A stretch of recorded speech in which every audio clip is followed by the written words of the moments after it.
আমি একটা কথা বলি, সেটা হচ্ছে এই যে ভয়ঙ্কর ট্রেন দুর্ঘটনা, কাঞ্চনজঙ্ঘা এক্সপ্রেস একই লাইনে তার উপর এসে পড়লো মালগাড়ি।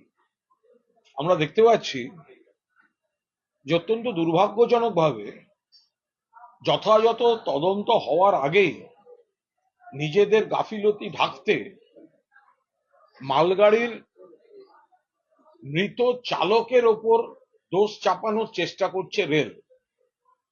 রেলের তরফ থেকে বারবার এই ইঙ্গিত করে বলা হচ্ছে যে চালকের ভুল, চালকের ভুল, চালকের ভুল।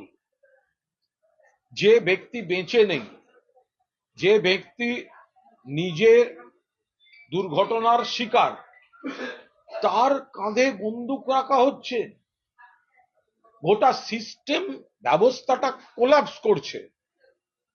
এর আগের ভয়ঙ্কর দুর্ঘটনাগুলোর সঙ্গেও কিন্তু এই সিস্টেম কোলাপস করা সম্পর্কযুক্ত।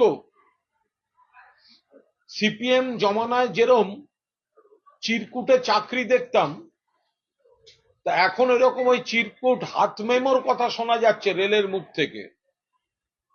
অটো সিগন্যাল সিস্টেম খারাপ হয়ে আছে। সিপিএম জমানার ওই চিরকুটে চাকরির মতো চিরকুট দিয়ে রেল চলছে, যাতে ভবিষ্যতে তদন্ত হলে অর্ধেক জিনিস জানা যাবে না অথবা ইচ্ছা মতো বিকৃত করে দেওয়া যাবে। রেল দফতর যেভাবে এই দুর্ঘটনার পেছনে গোটা রেলের সিস্টেমটা কোলাপস করছে, যাত্রী নিরাপত্তা বিঘ্নিত, ভাড়া বাড়ছে, পরিষেবা নেই, ভাড়া বাড়ছে, বিলাসবহুল নতুন ট্রেন নিয়ে মাতামাতি হচ্ছে, কিন্তু সাধারণ মেইনটেনেন্স নেই, টেকনোলজি নেই, অ্যান্টি কলিশন ডিভাইস গুলো নেই। এক লাইনে সিগন্যালিং এর অভাবে চলে যাচ্ছে আর একটা ট্রেন, এবং তারপরে একটি ট্রেনের মৃত চালককে ভিলেন করে ধামাচাপা দেওয়ার চেষ্টা করছে। আমরা এর তীব্র বিরোধিতা করছি। রেল ব্যবস্থাটা উঠে যাচ্ছে, রেল ব্যবস্থাটা কোলাপস করছে, যাত্রী সুরক্ষা বলে কিছু নেই, টেকনিক্যাল বিষয়গুলো ভেঙে পড়ছে। সেই জায়গায় দাঁড়িয়ে পরের পর এক দুর্ঘটনায় দায় রেলমন্ত্রীর, দায় সরকারের, কেন্দ্রের, দায় প্রধানমন্ত্রীর। গত 10 বছরের রেকর্ড দেখুন। কিন্তু যেভাবে এর জন্য মালগাড়ির চালককে দোষারোপ করে প্রথমেই নিজেদের গাফিলতি ঢাকার জন্য এক নিহত ব্যক্তির ঘাড়ে চাপিয়ে দেওয়া হচ্ছে দায়, সেটা আমরা তীব্র প্রতিবাদ করছি। দেখুন, মাননীয় মুখ্যমন্ত্রী উত্তরবঙ্গে সফরে রয়েছেন, কোচবিহারে সফরে রয়েছেন, মদনমোহন মন্দিরে পুজো দিয়েছেন। এরপর তিনি একটি বৈঠক করেছেন, একজন সাংসদের সঙ্গেও তার কথা হয়েছে। সুতরাং এগুলো আপনারা তার কর্মসূচি দেখতেই পেয়েছেন। এই নিয়ে আলাদা করে কোনো ব্যাখ্যা এই মুহূর্তে দিতে চাইছি না। এই সাক্ষাতের পরে অনন্ত মহারাজ নিজে বলেছেন যে আমি কোনো রাজনৈতিক দলের সঙ্গে নই বা রাজনৈতিক দলের নই, অনন্ত মহারাজ বলেছেন। দেখুন, মুখ্যমন্ত্রী মমতা বন্দ্যোপাধ্যায় উত্তরবঙ্গের উন্নয়নে, উত্তরবঙ্গের সুখে দুঃখে, উত্তরবঙ্গের ভালো কাজে, আবার উত্তরবঙ্গের কোনো বিপদের সময় যেভাবে অনবরত ছুটে যান এবং মানুষের পাশে দাঁড়ান, এরম মুখ্যমন্ত্রী অতীতে কখনো কেউ দেখেননি। সারা বাংলায় প্রত্যেকটি প্রান্তের প্রত্যেকটি জেলার মানুষের পাশে মুখ্যমন্ত্রীকে দেখা যায়। উত্তরের জেলাগুলিতে এতবার মুখ্যমন্ত্রী নিজে যাওয়া এবং মুখ্যমন্ত্রীর নজরদারিতে কাজ, এটা অতীতে কখনো বাংলায় হয়নি। পাহাড়, ডুয়ার্স, অন্যান্য জেলা, প্রত্যেকটি জায়গায়। তো সেখানে সেখানে যারা মানুষের মধ্যে জনপ্রতিনিধি আছেন বা অন্যান্যরা, মমতা বন্দ্যোপাধ্যায়ের এই কাজ তাঁদেরও হৃদয় স্পর্শ করছে, এবং সেক্ষেত্রে দেখা, সৌজন্য, কথা, এগুলো তো হতেই পারে। একটা কথা হচ্ছে যে মুখ্যমন্ত্রীর সঙ্গে বৈঠকের পর অনন্ত মহারাজ সাংবাদিকদের মুখোমুখি হয়ে বলছেন যে পৃথক রাজ্য, পৃথক রাজ্য আমাদের দরকার। একদিকে মুখ্যমন্ত্রীর সঙ্গেও তিনি বৈঠক করছেন।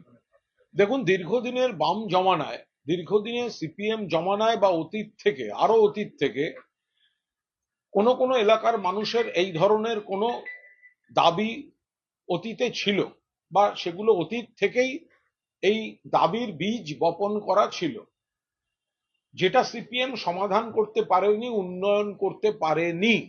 উল্টে অন্য কোনো প্রতিপক্ষ রাজনৈতিক শক্তি সেগুলোকে ইন্ধন দিয়েছে, বিজেপি অন্যান্য তারা দিয়েছে। কিন্তু মমতা বন্দ্যোপাধ্যায় মানুষকে আস্তে আস্তে বুঝিয়েছেন পাহাড় থেকে সাগর, অখণ্ড বাংলা, এবং প্রত্যেকটি এলাকার, প্রত্যেকটি জেলার, প্রত্যেকটি মহকুমার, প্রত্যেকটি পুরসভার, প্রত্যেকটি পঞ্চায়েতের, প্রত্যেকটি পরিবারে মানুষের কাছে কিভাবে পরিকাঠামোগত উন্নয়ন এবং অন্যান্য পরিষেবা পৌঁছে দেওয়া যায়।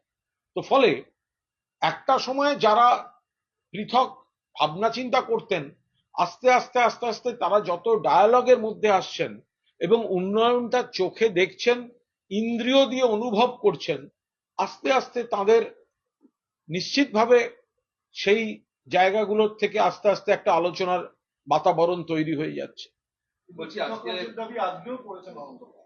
সেটা তার বক্তব্য, তিনি যে ধ্যান ধারণা থেকে ছিলেন ইত্যাদি, কিন্তু কোথাও না কোথাও কাউকে না কাউকে তো একটা আলোচনার দরজা তো খুলবে সব সময়। সেই আলোচনার দরজাটা উন্নয়ন এবং মানুষের পরিষেবার উপর দাঁড়িয়েই এই আলোচনার দরজাগুলো খোলে। সুতরাং আমরা সরাসরি কি কথা হয়েছে তাই নিয়ে দলের তরফে কোনো মন্তব্য নেই, কিন্তু অতীতে সিপিএম এর অপশাসন, অনুন্নয়ন, বিজেপির নানা ধরনের ইন্ধন, তার উপর দাঁড়িয়ে যে ধরনের মানুষের মানসিকতা ছিল, মমতা বন্দ্যোপাধ্যায়ের উন্নয়ন এবং ব্যক্তিগত উদ্যোগকে দেখে ধীরে ধীরে সেই জায়গাটা থেকে তারা রাজ্য সরকারের উপর আস্থা রাখার মানসিকতায় পৌঁছচ্ছে। আজকে সাক্ষাতের পরে সুকান্ত মজুমদার বলছেন যে ওনাকে রাজ্যসভার সাংসদ করা হয়েছে, এর থেকে বড় সম্মান কি হতে পারে। উনি রাজ্যসভার সাংসদের গুরুত্ব বোঝেন না, কি বুঝতে পারেন না। এ তো সুকান্ত বাবুকে দেখলে মনে হচ্ছে দেখবেন আর জ্বলবেন, লুচির মতো ফুলবেন। এ তো গা চিড়বিড় করা বিজেপি নেতাদের কথাবার্তা। তো মহা মুশকিল। মাননীয় মুখ্যমন্ত্রী গেছেন এবং সেখানকার একজন সাংসদের সঙ্গে কথা হয়েছে। এত রাগ, এত দুঃখ, এত ক্ষোভ, এত হতাশা, সুকান্ত বাবু কি জানেন তাদের কোন কোন সাংসদ, তাদের কোন কোন পদাধিকারী তারা অবিরাম তৃণমূলের সঙ্গে যোগাযোগ রেখে চলেছেন?